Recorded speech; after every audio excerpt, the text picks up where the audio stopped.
नमस्कार, म महेन्द्र गोपाल कर्माचार्य आज फेरि तपाईहरु समक्ष उपस्थित भएको छु। आज एकाइ 8 आर्थिक क्रियाकलाप अन्तर्गत पाठ 6 वित्तीय शिक्षा र पाठ 7 वित्तीय उपकरण सम्बन्धी केही विषयमा छलफल गर्नका लागि उपस्थित भएको छु। तपाईहरुलाई यो सेसनमा स्वागत छ। आज हामी आर्थिक विषयमा कुरा गर्न गइरहेका छौं। वास्तवमा सफल जीवनयापनका लागि आर्थिक, सामाजिक, शारीरिक, नैतिक लगायतका विषयहरुमा लगायतका क्षेत्रमा हामी सफल हुनु जरुरी छ। ती क्षेत्रहरुमा सफलता प्राप्त गरेपछि हामी सफल जीवनयापन गर्न सक्दछौं।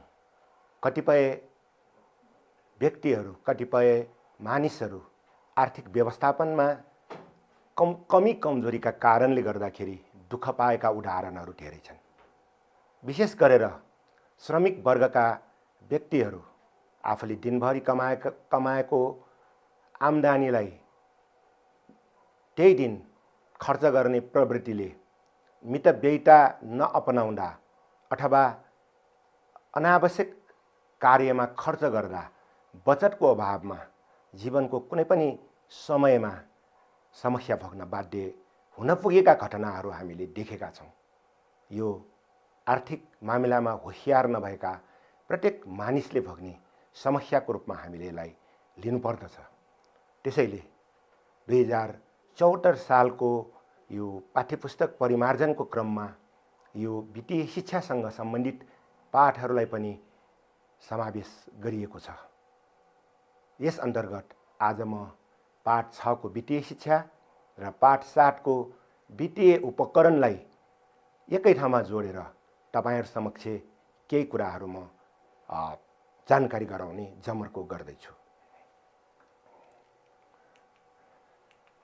सबभन्दा पहिले यस यीलाई हामीले मध्यनजर गरेर भन्नुपर्दा मैले विगतका कक्षाहरूमा पनि भनिसकेको छु।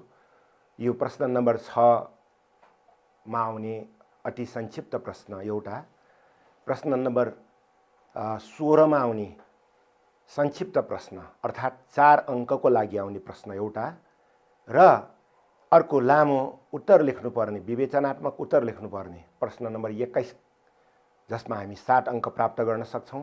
त्यसको लागि एउटा गरेर 3 वटा प्रश्न यो आर्थिक क्रियाकलाप एकैबाट आउने गरेका छन्।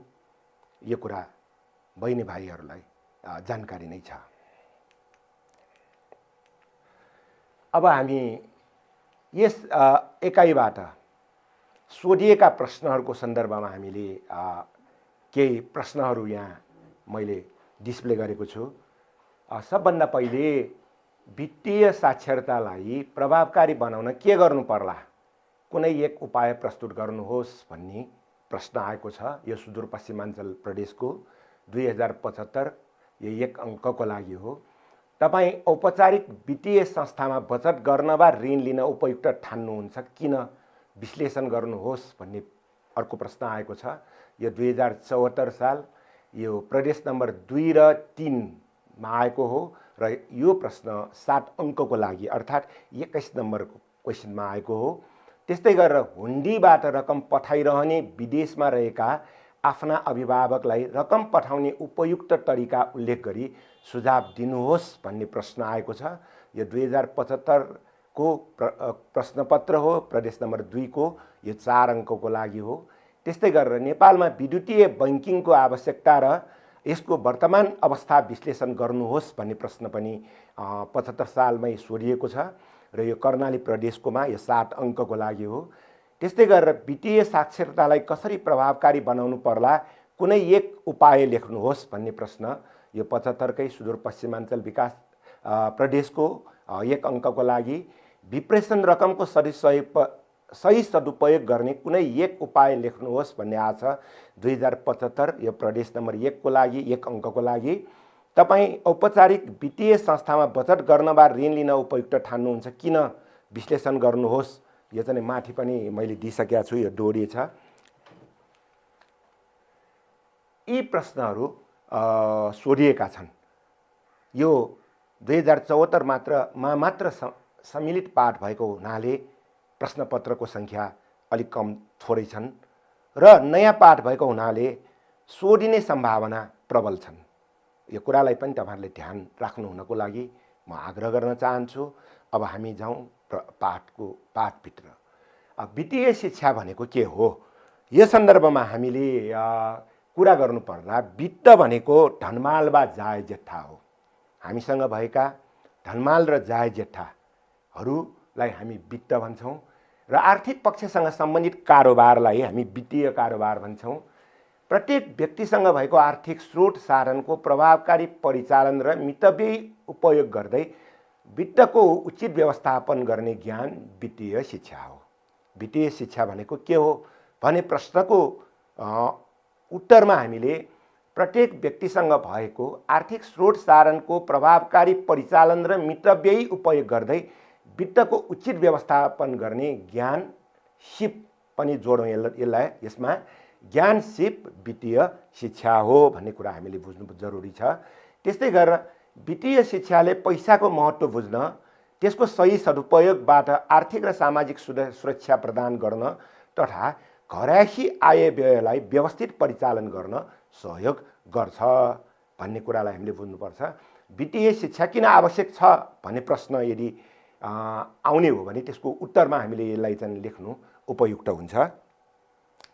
त्यस्तै गरेर परिवारको आम्दानीको केही अंश बचत गर्ने, प्राप्त रकमलाई उत्पादनमूलक काममा समुचित प्रयोग गर्ने जस्ता जानकारी वित्तीय शिक्षाले प्रदान गर्दछ। वित्तीय शिक्षाबाट प्राप्त हुने लाभलाई हामीले यसरी उल्लेख गर्न सक्छौँ।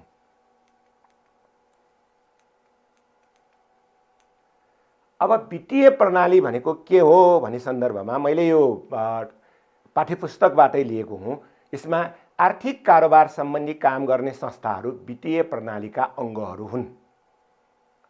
आर्थिक कारोबार गर्ने संस्थाहरू केन्द्रीय बैंक, नेपाल राष्ट्र बैंक एउटा, वाणिज्य बैंकहरू क वर्गका 31 वटा, ख वर्गका 7 वटा, ग वर्गका 59 वटा र घ वर्गका लघु वित्त कम्पनीहरू 35 वटा रहेका छन्।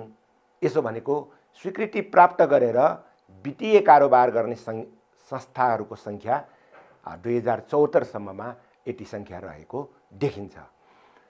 बैंकिङ कारोबार गर्ने सहकारी संस्था र लघु वित्त कारोबार गर्ने संस्थाहरू पनि गैर सरकारी संस्थाहरू एक हिसाबले वित्तीय प्रणालीकै अङ्ग हुन्। यो चाहिँ लघु वित्त कारोबार गर्ने र सहकारीको कारोबार गर्ने संस्थाहरू गैर सरकारी संस्थाहरू हुन्। जनताको तर्फबाट ती संस्थाहरू सञ्चालित हुन्छन्, ती पनि वित्तीय प्रणालीकै अङ्ग हुन् भन्ने कुरा पनि हामीले बुझ्नु पर्दछ। त्यस्तै गरेर आर्थिक कारोबार गर्ने संस्थाहरूलाई वित्तीय संस्था भनिन्छ। प्रश्न नम्बर 6 1 अङ्कको लागि वित्तीय संस्था भन्नाले के बुझिन्छ भन्ने आयो भने आर्थिक कारोबार गर्ने संस्थाहरूलाई वित्तीय संस्था भनिन्छ भनेर तपाईँ उत्तर लेख्न सक्नुहुन्छ। त्यस्तै गरेर अब वित्तीय संस्थाले गर्ने कार्यहरूलाई हामीले सूचीबद्ध गर्दाखेरि यसले गर्ने कामहरू यस प्रकार छन्। निक्षेपका रूपमा बचत सङ्कलन गर्ने, आफ्ना ग्राहकहरूले जम्मा गर्न ल्याएको पैसालाई डिपोजिट गर्ने एउटा, कर्जा ऋण लोन जसलाई हामी अङ्ग्रेजीमा लोन भन्छौँ, लोन प्रदान गर्ने, आवश्यक क्रियाकलापका लागि लोन प्रदान गर्ने, ऋण प्रदान गर्ने। यो पछि कुन कुन क्षेत्रमा ऋण प्रदान हुन्छ भन्ने कुरा हामी पछि कुरा गर्नेछौँ। त्यस्तै गरेर विप्रेषण रेमिटेन्स सम्बन्धी काम गर्ने, एक ठाउँबाट अर्को ठाउँमा रकम पठाउने कार्य पनि वित्तीय संस्थाहरूले गर्दछ। विदेशी मुद्रा सतही गर्ने, नेपाल भित्रिने आर्थिक सहयोगका कुराहरू, पर्यटकहरूले यहाँ चाहिँ खर्च गर्ने विदेशी मुद्राहरू सतही गर्ने अथवा साट्ने, त्यसलाई चाहिँ एक्सचेन्ज भन्छ, हामी मनी एक्सचेन्ज भन्छौँ, त्यस्तो काम पनि वित्तीय संस्थाहरूले गर्छन्। सरकारी ऋण पत्रहरूको कारोबार गर्ने, तपाईहरूले सुन्नुभएको छ यो ढिटो पत्रका कुराहरू, सेयरका कुराहरू, अनेक नाममा त्यसरी चाहिँ यो जुन ढिटो पत्रहरू कारोबार हुन्छ, त्यसको काम पनि बैंकहरूले गर्ने गर्छन्। त्यस्तै गरेर सुन चाँदी ढिटो लिएर कर्जा दिने काम पनि बैंकले गर्छ। त्यस्तै गरेर कतिपय अवस्थामा विदेश जाने बेलामा र अरू सन्दर्भमा यो रकमको लागि ग्यारेन्टी बस्नुपर्ने, बैंक ग्यारेन्टी बस्नुपर्ने हुन्छ। त्यस्तोमा पनि बैंक ग्यारेन्टी दिने काम पनि वित्तीय संस्थाहरूले गरेको देखिन्छ। अब बैंक भनेपछि अर्थात् वित्तीय संस्था भनेपछि एउटा औपचारिक संस्था। औपचारिक संस्थाका क्रियाकलापमा हामी प्रवेश गर्नको लागि औपचारिक हिसाबबाट काम गर्नुपर्छ। औपचारिक अभिलेखहरू हामीले चाहिँ बुझाउनुपर्छ। बैंकले खोजेका हाम्रा प्रमाणका पत्रहरू, त्यसका प्रतिलिपिहरू हामीले बैंकमा बुझाउनुपर्छ। त्यसैले यो बैंकिङ प्रक्रियामा हामी प्रवेश गर्नको लागि के कुराहरू गर्नुपर्छ त भन्ने कुराको जानकारी दिन चाहन्छु। सर्वप्रथम बैंकिङ प्रक्रियामा प्रवेश गर्न चाहने व्यक्ति वा सङ्घ संस्थाले बैंक खाता खोल्नुपर्छ। बैंक खाता खोल्नु भनेको बैंकको प्रक्रियामा छिर्नु हो। त्यसपछि बैंक खाता व्यक्ति र संस्थाको नाममा त्यस वित्तीय संस्थामा रहेको विवरण हो। हामी जुन बैंकको खातावाला बन्यौँ, ग्राहक बन्यौँ, हामीले भरेका अभिलेखहरू त्यो बैंकलाई हामीले उपलब्ध गराएको विवरण हो।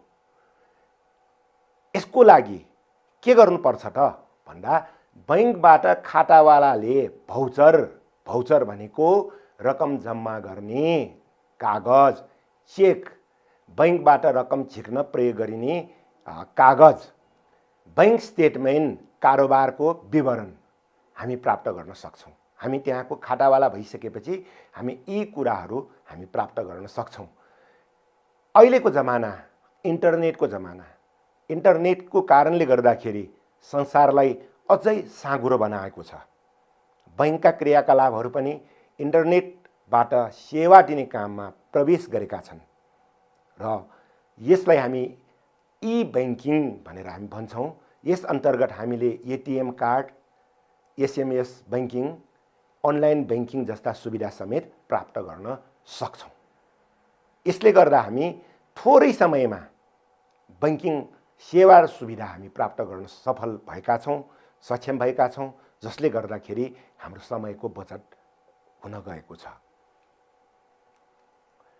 अब मैले तपाईहरुलाई केही कुराहरू दिएँ, देखाउन खोजेँ। यो एउटा चाहिँ नेपाल बैंकको चेक हो। यो चेक हामी पैसा निकाल्नको लागि, पैसा झिक्नको लागि प्रयोग गर्छौँ। यहाँ अर्को सनराइज बैंकको चेकको पनि एउटा कपी छ। अब यो चाहिँ भौचरको कपी हो। यो भौचरको कपी हो। यो चाहिँ पैसा निकाल्नको लागि हामी प्रयोग गर्छौँ भने यो यी भौचरहरूलाई हामी पैसा जम्मा गर्न, हाम्रो आफ्नो खातामा पैसा जम्मा गर्नको लागि प्रयोग गर्छौँ। अब बैंकिङ प्रक्रियाकै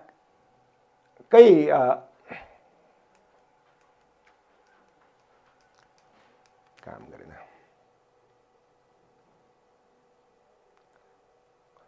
अर्को मैले यहाँ यो बैंक स्टेटमेन्टको कुराहरू हामी हेर्न सक्छौँ।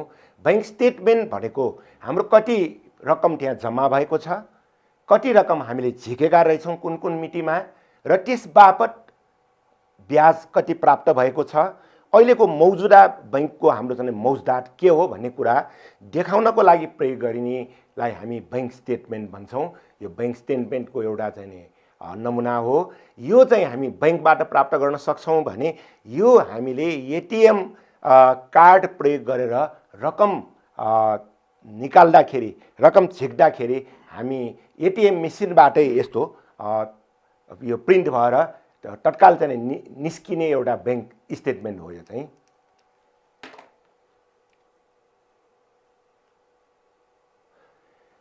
अब यसरी हामीले बैंकमा खाता खोल्ने कुरा गऱ्यौँ। खाता खोल्दाखेरि चाहिने के हुन् भन्ने कुराहरू हामीले चाहिँ अब गर्छौँ नै। अब बैंकमा रहेका खाताहरू कति प्रकारका हुन्छन् त भन्ने सन्दर्भमा 3वटा खाताको प्रचलन रहेको छ। एउटा चल्ती खाता, करेन्ट एकाउन्ट। एकै दिनमा खातामा जति रकम पनि जम्मा गर्न र जति रकम पनि हाम्रो खातामा भएको नभएको त दिँदैन होइन। खातामा भएको जति पनि रकम झिक्न सकिने खाता चल्ती खाता हो, करेन्ट एकाउन्ट हो। यो खाता खोल्दा हामी ब्याज पाउँदैनौँ। धेरै ठुलो धनराशिको कारोबार गर्नुपर्ने उद्योगी, व्यापारी र सङ्घ संस्थाहरूले यो चल्ती खाता प्रयोग गर्छन् र सङ्घ संस्थाले अनिवार्य रूपमा चल्ती खाता नै प्रयोग गर्नुपर्ने नयाँ नियम लागू भएको छ। त्यस्तै दोस्रोमा बचत खाता, सेभिङ एकाउन्ट।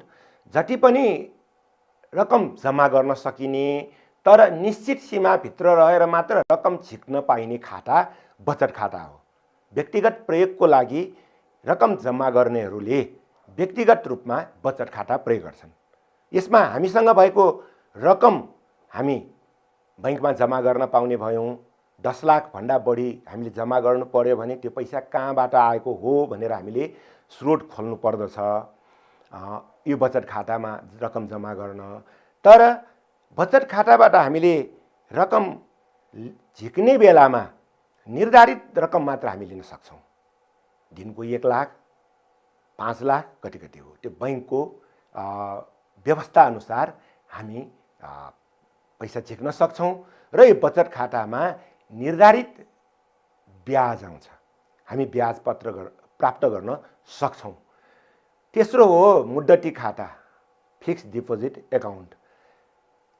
अहिले केही रकम जम्मा भएको छ, त्यो रकम अब हाम्रो लागि 1 वर्षसम्म परिचालन गर्ने हाम्रो योजना छैन भने त्यस्तो रकमलाई हामी निर्धारित समयसम्मको लागि बैंकमा जम्मा गर्नको लागि खोल्ने खातालाई हामी मुद्दती खाता, फिक्स डिपोजिट एकाउन्ट भनेर भन्छौँ।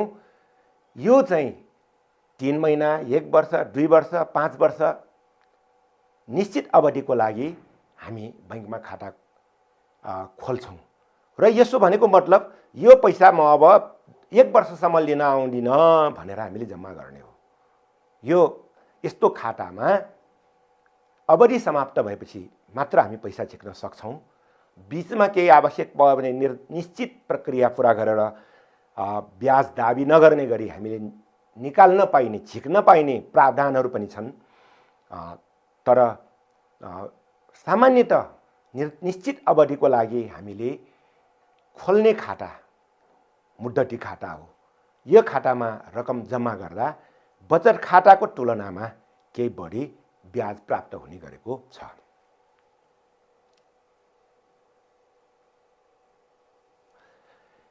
अब अघि पनि मैले भने यो प्रक्रियाको सन्दर्भमा बैंकमा खाता खोल्न के चाहिन्छ त भन्दा नागरिकताको प्रमाणपत्र, नाबालक हो भने जन्म दर्ताको प्रमाणपत्रको प्रतिलिपि, फोटो सहितको आवेदनको फारम बैंकले उपलब्ध गराउँछ। आवश्यक न्यूनतम रकम 0 ब्यालेन्सदेखि अथवा केही पैसा जम्मा नगरी पनि हामी खाता खोल्न सक्छौँ र प्राय धेरै बैंकहरूमा 100 रुपियाँमा खोल्ने खाता खोल्ने कामहरू हुने गरेका छन्। त्यो आवश्यक न्यूनतम रकम चाहियो।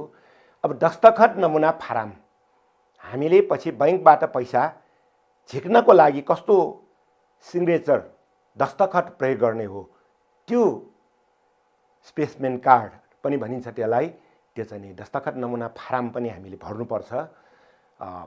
त्यसपछि गएर आजकल व्यक्तिगत विवरण फारम, केवाइसी फारम भनिन्छ, यो पनि हामीले भर्नुपर्छ। त्यसमा बाजेदेखि लिएर यो 3 पुस्तासम्म श्रीमती, छोराहरू, छोरीहरू, बुहारीहरूको समेत विवरण हामीले उपलब्ध गराउनुपर्छ। त्यसलाई केवाइसी फारम भनेर भनिन्छ।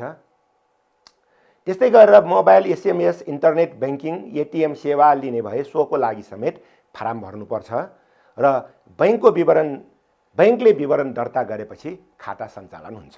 हामीले यी विवरणहरू उपलब्ध गराएपछि ती कुराहरू बैंकमा इन्ट्री हुन्छ र त्यो इन्ट्री भएपछि हामीले खाता खोलेको मान्यता पाउँछौँ।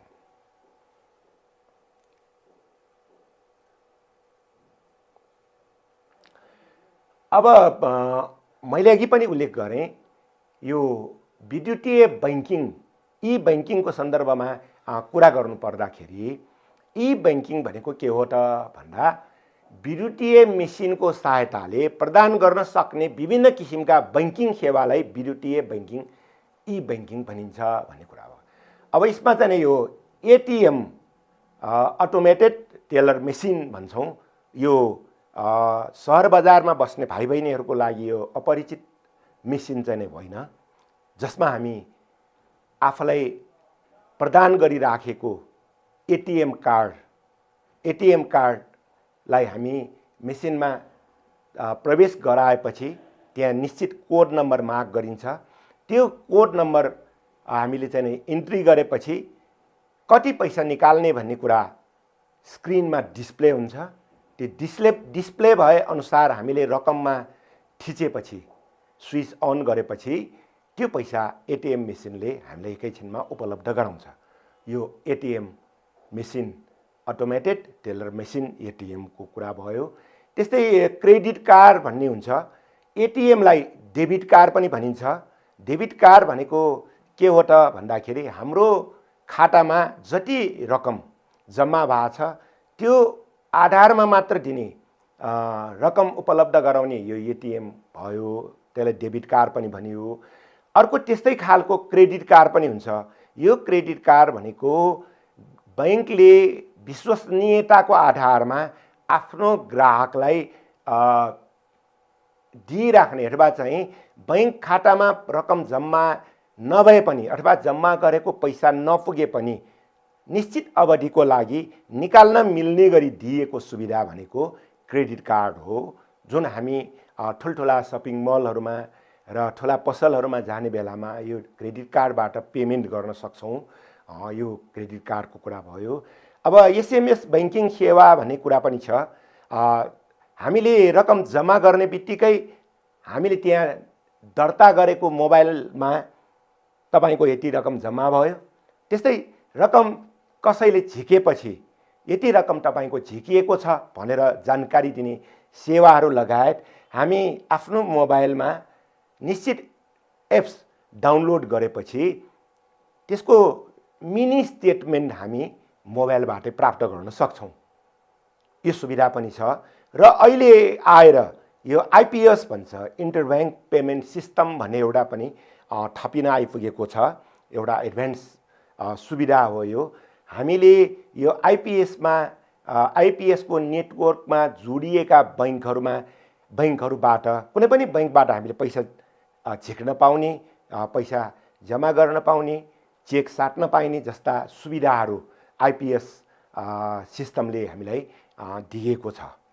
यो हाम्रो देशमा लागू हुँदै आइरहेको छ।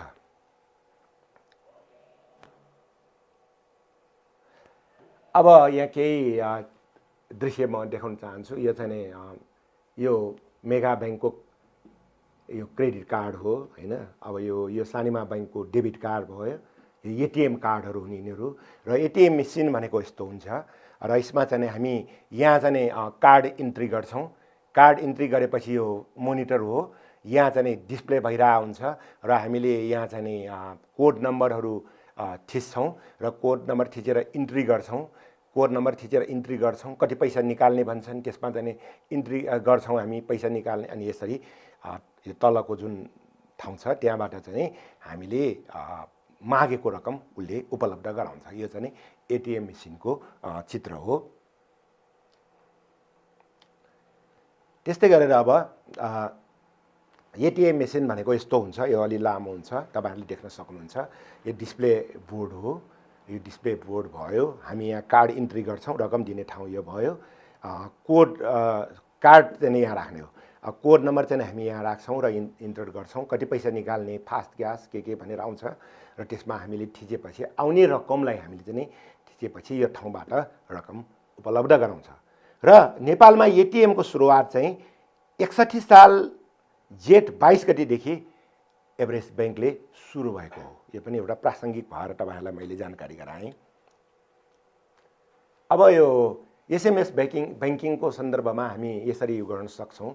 यहाँ चाहिँ एप्स डाउनलोड गरिसकेपछि हामीले यहाँ विभिन्न भर्नुपर्ने कुराहरू कोड नम्बरहरू राखेपछि त्यसले चाहिँ त्यहाँ डिस्प्ले गरेर देखाउँछ। अब बैंकिङ कुरा हामीले गर्दाखेरि विशेष गरेर आर्थिक पक्षमा ब्याजको कुरा महत्त्वपूर्ण हुन्छ।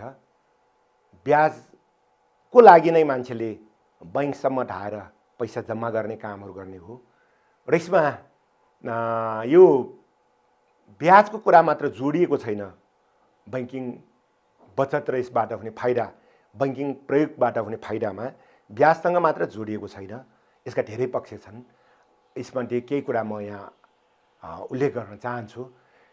आएको केही अंश भविष्यका लागि जोगाएर राख्ने काम बचत हो। यस्तो रकम बैंकमा खाता खोलेर जम्मा गर्नु उपयुक्त हुन्छ।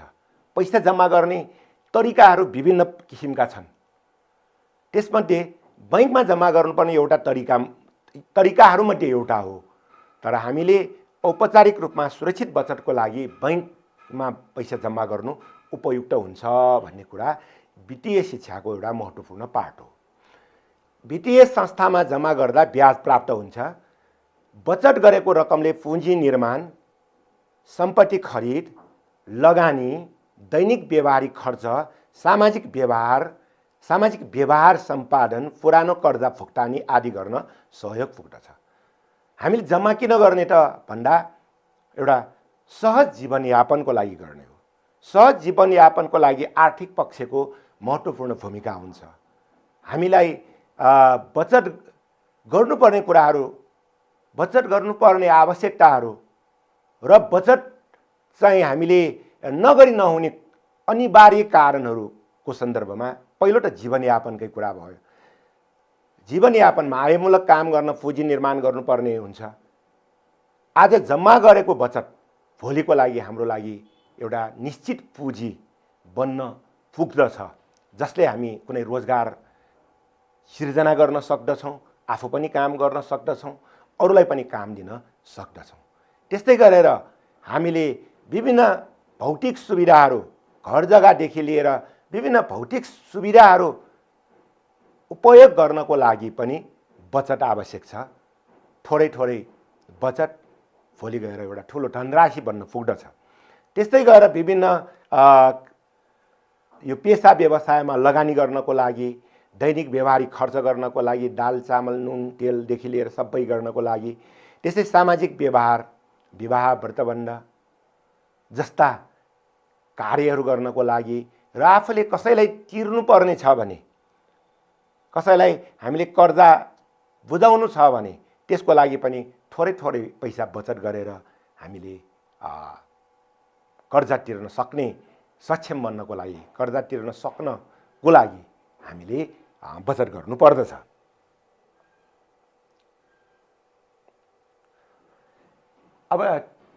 अब बचत गर्नलाई के गर्ने त भन्ने सन्दर्भमा कुरा गर्दा सबभन्दा पहिले यो औपचारिक वित्तीय संस्था नै रोज्नुपर्छ भन्ने मान्यता छ।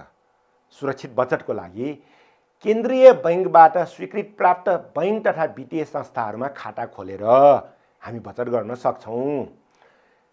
अर्ध औपचारिक वित्तीय संस्था, सहकारी, आमा समूह, वन समूह, उपभोक्ता समूहहरूमा पैसा जम्मा गरेर पनि हामी बचत गर्न सक्छौँ।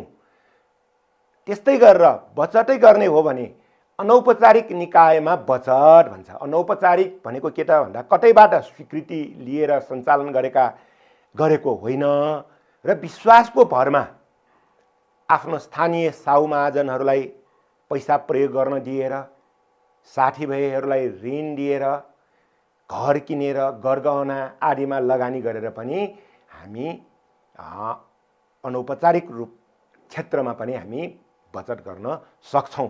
तर व्यवहारत यसरी अनौपचारिक निकायमा बचत गर्दाखेरि रकम जोखिममा पर्ने घटनाहरू पनि प्रशस्त नभएका होइनन्।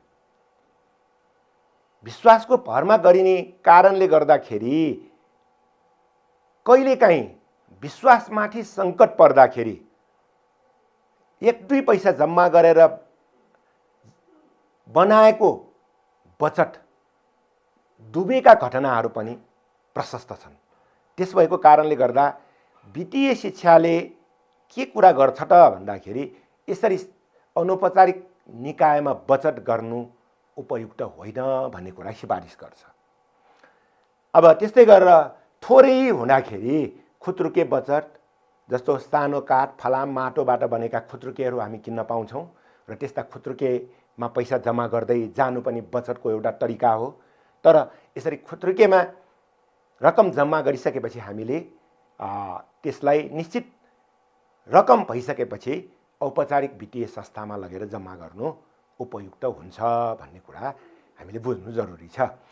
अब सुरक्षित बचतका लागि औपचारिक वित्तीय संस्थामा खाता खोलेर रकम जम्मा गर्नु राम्रो हो भन्ने कुरा मैले भनिसकेको छु तपाईहरुलाई।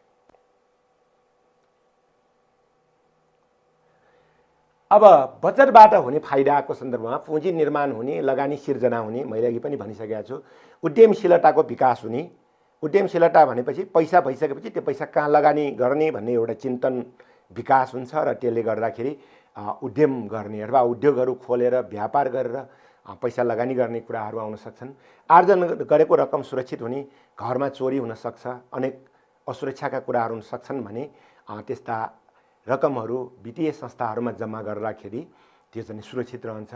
ब्याज प्राप्त गर्न सकिन्छ, देशको आर्थिक विकासमा टेवा पुग्छ। हामीले जम्मा गरेका पैसाहरूबाट कहिलेकाहीँ ऋण दिएर सरकारलाई विकास कार्यहरूमा पनि सघाएको हामी पाउँछौँ। त्यस्तै गरेर भविष्य सुरक्षित बनाउन मद्दत पुग्छ।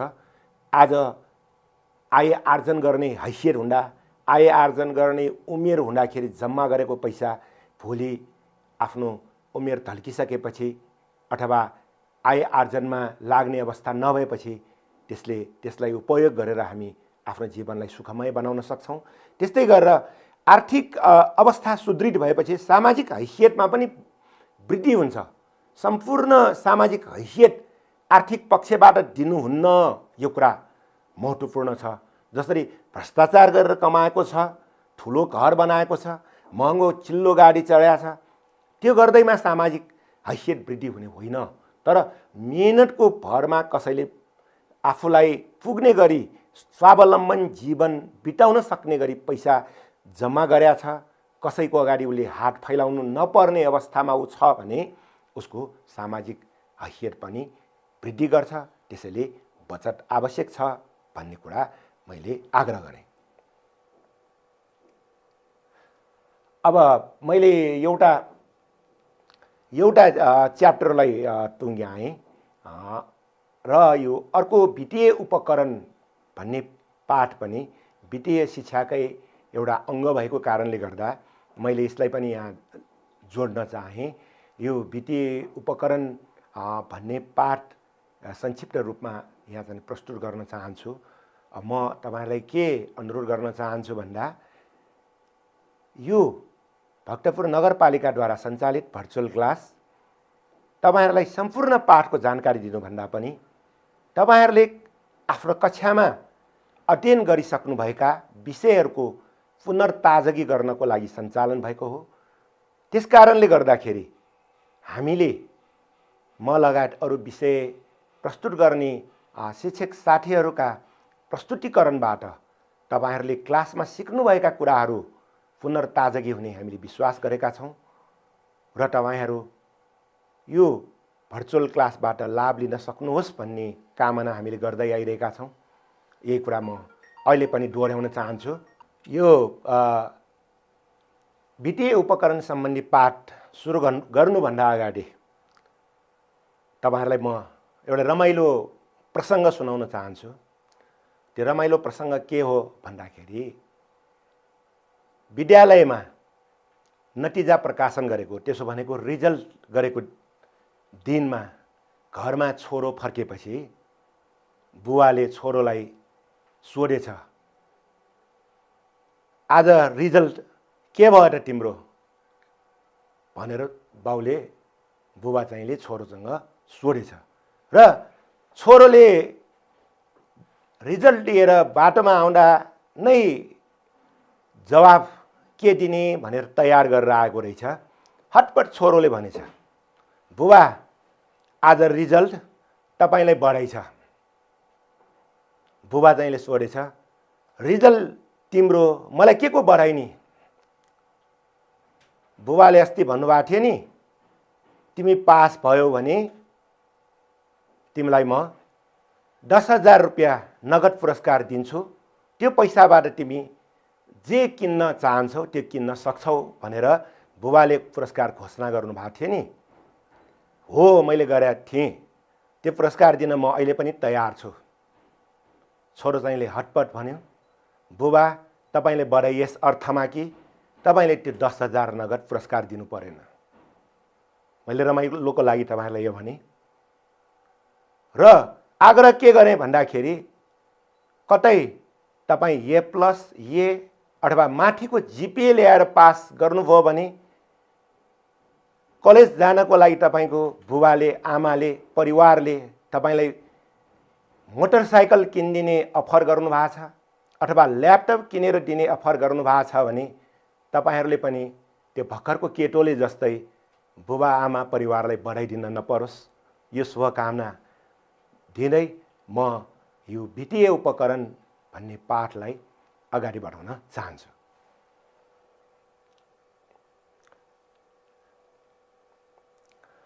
यो वित्तीय उपकरण सम्बन्धी 4 वटा कुराहरू रहेका छन्।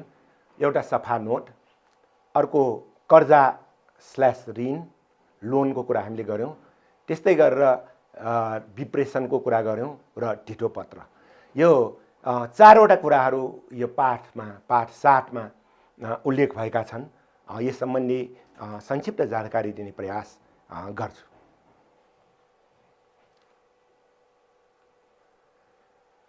अब यसमा पहिलो अब सफा नोटको कुरा दिएको छ।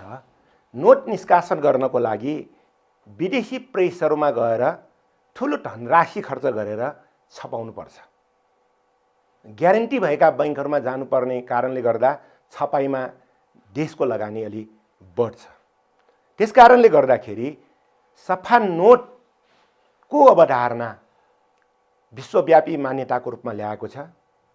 विकसित मुलुकहरूमा नोटको जतन गर्ने चलन धेरै अगाडिदेखि सुरु भयो भने हाम्रो जस्तो देशहरूमा अझै पनि हामीले यो सफा नोटको अवधारणालाई आवश्यकता अनुसार ध्यान दिन सकिरहेका छैनौं। सफा नोट भनेको के हो त भन्दाखेरि नोटमा जथाभावी लेख्ने, जथाभावी पट्याउने, स्टिच गर्ने, च्याट्ने जस्ता कार्य नगरी नोटको आयु बढाउन अपनाइने सतर्कता सफा नोटको नीति हो।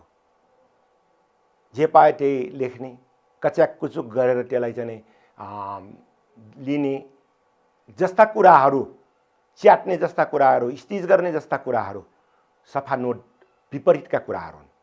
सफा नोटको नीति हामीले अवलम्बन गर्नुपर्छ। यो हाम्रो दायित्व पनि हो। तपाईहरुले देख्नु भएको छ, कुनै पर्यटकहरू आउँदाखेरि आफ्नो वालेटमा एकदम व्यवस्थित रूपमा उनीहरूले नोट राख्ने गरेका छन् र हामीले विदेशी मुद्रा प्रचलन गर्नु पर्दा पनि अलिकति च्यातिएको, अलिकति कुचिएको नोटलाई पनि नलिने प्रावधानहरू रहेका छन्। यो कुरातर्फ सतर्क हुनुपर्छ। नेपाल राष्ट्र बैंकले ल्याएको यो सफा नोटको नीतिलाई हामीले परिपालन गर्नुपर्दछ। यो नागरिक दायित्व पनि हो।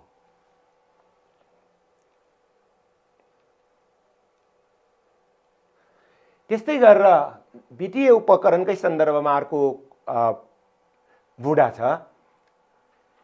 व्यवसाय सञ्चालन गर्न घर जग्गा, सामान खरिद, शिक्षा दीक्षा, सामाजिक आदि कार्यका लागि वित्तीय संस्थाबाट कर्जा लिन सकिन्छ। त्यसलाई हामी एउटा उपकरणको रूपमा प्रयोग गर्न सक्छौं। यति ढिटो राखेर म यति ऋण लिन सक्छु, त्यो ऋणलाई परिचालन गरेर म ऋण तिर्न सक्छु भन्ने एउटा आत्मविश्वासका आधारमा हामी कर्जा लिन सक्छौं र त्यो कर्जा लिइसकेपछि हामीले निश्चित समयमा त्यसलाई ब्याज सहित फर्काउनु पर्छ र ब्याज सहित फर्काउने काम हामीले आवधिक रूपमा लिनुपर्छ। बैंकले असल ऋणी र खराब ऋणीको रूपमा परिभाषित गर्ने गरेका छन्, जसले निर्धारित समयमा ऋण तिर्दै जान्छ त्यसलाई हामी असल ऋणी र ऋण लिने तर ब्याजसहितको ऋण चुक्ता नगर्नेहरूलाई खराब ऋणीको रूपमा राख्ने चलन छ। पत्र पत्रिकाहरूमा 3 पुस्ते नाम छापेर फोटो छापेर ऋण असुलीका उपायहरू बैंकहरूले गर्ने गरेका छन्। परिवारको लागि आफ्नो पुर्खाको लागि यसरी खराब ऋणीको रूपमा सार्वजनिक हुनु राम्रो होइन। त्यसैले हामीले कर्जा लिइसकेपछि कर्जा तिर्नुपर्छ। असल ऋणीको रूपमा रहेको व्यक्तिले पटक पटक ऋण प्राप्त गर्नको लागि सहज वातावरण निर्माण गर्न सक्छ।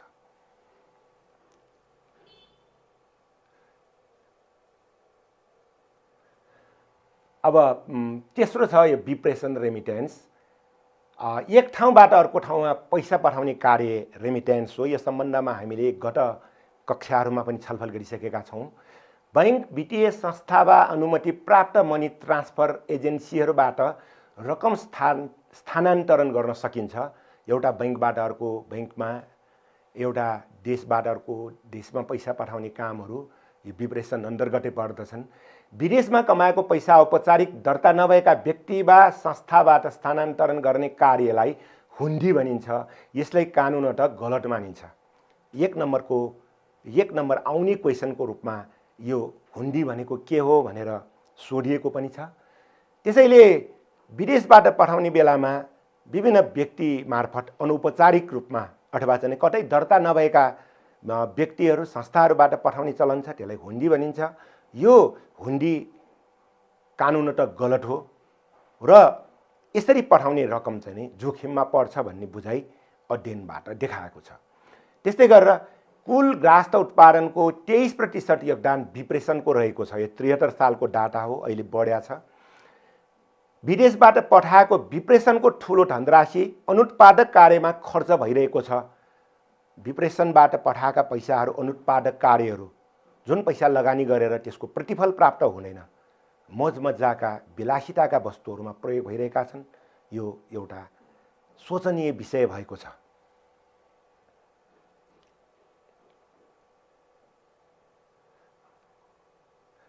अब वित्तीय उपकरणकै सन्दर्भमा तेस्रोमा विदेशी विनिमय भने हामीले भनेका छौँ। नेपाल बाहेक अन्य देशको मुद्रा हाम्रा लागि विदेशी मुद्रा हुन्। अरू देशको पैसा, विदेशी मुद्राको सञ्चिति देशका लागि फाइदा हो, किनभने हामीले विदेशबाट सामान आयात गर्दा होस् वा विदेशीहरूको सेवा उपयोग गर्दा होस् विदेशी मुद्रामै भुक्तानी गर्नुपर्छ। यसका लागि विदेशी मुद्रा आवश्यक हुन्छ। वैदेशिक रोजगारी, विदेशबाट प्राप्त हुने ऋण सहयोग, विदेशी पर्यटकहरूको आगमन विदेशी मुद्राका स्रोत हुन्। यो कुरा हामीलाई थाहा नै छ। नेपाली मुद्रा अनि देशका मुद्रासँग सतै गर्ने दरलाई विनिमय दर भनिन्छ। नेपाल राष्ट्र बैंकले दैनिक रूपमा यो विनिमय दर प्रकाशित गर्छ, त्यही अनुसार कारोबार गर्ने चलन छ। यो काम पनि बैंकको हो र यो बैंकले यसलाई उपकरणको रूपमा, उपकरण भनेको एउटा चाहिँ नि यो मेसिनरीको रूपमा यसलाई चाहिँ प्रयोग गर्छ। र अब ढिटो पत्र, सरकार वा कुनै कम्पनीले आफूलाई चाहिने रकम सङ्कलन गर्न जारी गर्ने वित्तीय उपकरणलाई ढिटो पत्र भनिन्छ। साधन, उपकरण, साधन। पैसा आवश्यक छ, सरकारसँग पैसा भएन, यति भनेर चाहिँ उसले ढिटो पत्र प्रकाशित गर्छ। त्यो किन्छ, किनेपछि सरकारले त्यसको निश्चित ब्याजसहित पछि फिर्ता गर्छ। त्यस्तो कार्य ढिटो पत्र हो। सरकारी ऋण पत्र, डिबेन्चर बोन्ड, सेयर ढिटो पत्रका नमुनाहरू हुन्। यसरी ऋण पत्र, डिबेन्चर बोन्ड, सेयर ढिटो पत्रहरू जारी गरेर यो चाहिँ नि थोरै थोरै पुँजी भएकासँग यसमार्फत पैसा जम्मा गर्न लगाएर ठुला आयोजनाहरू सञ्चालन गर्ने यो संसारको प्रचलन पनि रहेको छ। त्यस्तै गरेर अब सेयरको नाम आउने बेलामा सेयरलाई यहाँ चाहिँ अब तपाईहरुको पाठ्यक्रमको आधारमा 2 भागमा वर्गीकरण गरिएको छ। अग्राधिकार सेयर र साधारण सेयर गरेर 2 भागमा वर्गीकरण गरिएको छ। अब अग्राधिकार सेयर भनेको के हो त भन्दा अरू प्रकारका सेयरभन्दा पहिले नै लाभांश पाउने गरी निष्कासन गरिएका सेयर अग्राधिकार सेयर हो। यसमा लाभांश दर निश्चित हुन्छ। अग्राधिकार हकप्रदका कुराहरू पनि यसमा आउँछ। सबभन्दा पहिले त्यहाँ सेयर भएकाहरूलाई दिने, त्यसपछि अरूलाई दिने भनेर आउने अग्राधिकार, अग्र जोड अधिकार, अगाडि पाउने सेयर। त्यस्तै साधारण सेयर, अग्राधिकार सेयरलाई लाभांश वितरण गरिसकेपछि बाँकी मुनाफाबाट लाभांश पाउने गरी निष्कासन गरिएको सेयर साधारण सेयर हो। यसरी अग्राधिकार सेयरवालाहरूले पाइसकेपछि बाँकी भएको सर्वसाधारणको लागि खुला गरिएको सेयरलाई साधारण सेयर भनिन्छ। अब सेयर प्राप्त गर्न आवश्यक कागजात: नागरिकताको प्रमाणपत्रको प्रतिलिपि, आवेदकको 3 पुस्ते खोलिने नाम र सम्पर्क नम्बर, रकम फिर्ता पाउने अर्धकटी र बैंक खाता, हालसालै खिचेको फोटो। यी कुराहरू दिएर हामी सेयर फारम भर्न सक्छौँ। तर हाल आएर यसमा परिमार्जित गरिएको छ। बैंकमा डिम्याट खाता खोलेर सो खाता मार्फत सेयर आवेदन गरी कारोबार गर्नुपर्ने प्रावधान रहेको छ। यो डिम्याट नामको एउटा खाता हामीले आफ्नो खाता भएको बैंकमा खोल्न सक्छौँ, अर्थात् त्यो कम्पनीले भनेको बैंकमा पनि हामी खोल्न सक्छौँ। त्यहाँ भइसकेपछि हामी सेयर भरेर फारम, सेयरको फारम भरेर त्यही बैंकमा बुझाउँछौँ पर्यो, अनि त्यो पैसा चाहिँ नै होल्डमा रहन्छ हाम्रो खाताको, र परेपछि त्यो पैसा निकालेर सेयर निष्कासन गर्ने कम्पनीमा पठाउँछ र हामीलाई जानकारी दिन्छ। यसरी यो डिम्याट खाता खोलेर हामी सेयर भर्न सक्छौँ। अब मैले विशेष गरेर यो वित्तीय उपकरणको विषयमा सफा नोट, कर्जावार ऋण, प्रिपरेसन रेमिटेन्स र अनि त्यसपछि धितो पत्र, 4वटा उपकरणको बारेमा तपाईहरुलाई जानकारी गराएँ। मैले आज 2टा पाठको सारांश तपाईहरु समक्ष प्रस्तुत गरेँ र यो पाठसँग सम्बन्धित, यो एकाइसँग सम्बन्धित विभिन्न प्रश्नहरू आएका छन् र यसमध्ये यो पाठसँग सम्बन्धित भएर आएका केही प्रश्नहरू म तपाईहरुलाई जानकारी गराएपछि बिदा हुने जमर्को गर्दैछु। सर्वप्रथम नेपालमा वित्तीय शिक्षा प्रभावकारी बनाउने उपायहरू उल्लेख गर्नुहोस्। यो ड्राफ्ट क्वेशनको रूपमा 74 को लागि तयार गरिएको हो। 7 अङ्कको छ। एटीएम को पूर्ण रूप लेख्नुहोस् भन्ने कुरा छ 1 नम्बरका लागि। कुनै 2वटा वित्तीय उपकरणको नाम लेख्नुहोस् भन्ने कुरा छ 4वटा मैले भर्खर भने। बैंक खाताका प्रकार उल्लेख गर्दै सोका बारेमा वर्णन गर्नुहोस् भन्ने प्रश्न पनि सम्भावित प्रश्न नै हो। 3वटा खाता, चल्ती, बचत र मुद्दती, त्यसको बारेमा तपाईले लेख्नु पर्यो।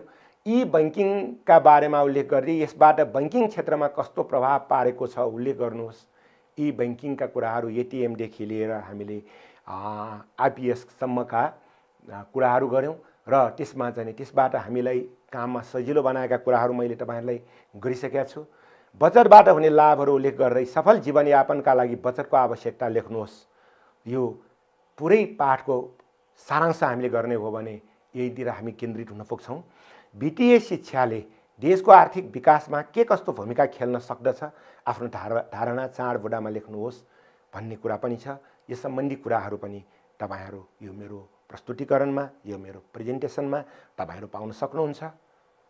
अन्तमा तपाईहरुको पूर्ण सफलताको कामनाका साथ वर्तमान कोरोनाको जोखिम रहेको समयमा सुरक्षित रहनुहोस्, सुरक्षित बनाउने प्रयास गर्नुहोस् र तपाईको यस पूर्ण सफल होस्, तपाईले चाहेको परिणाम प्राप्त होस्। हस्, धन्यवाद, नमस्कार।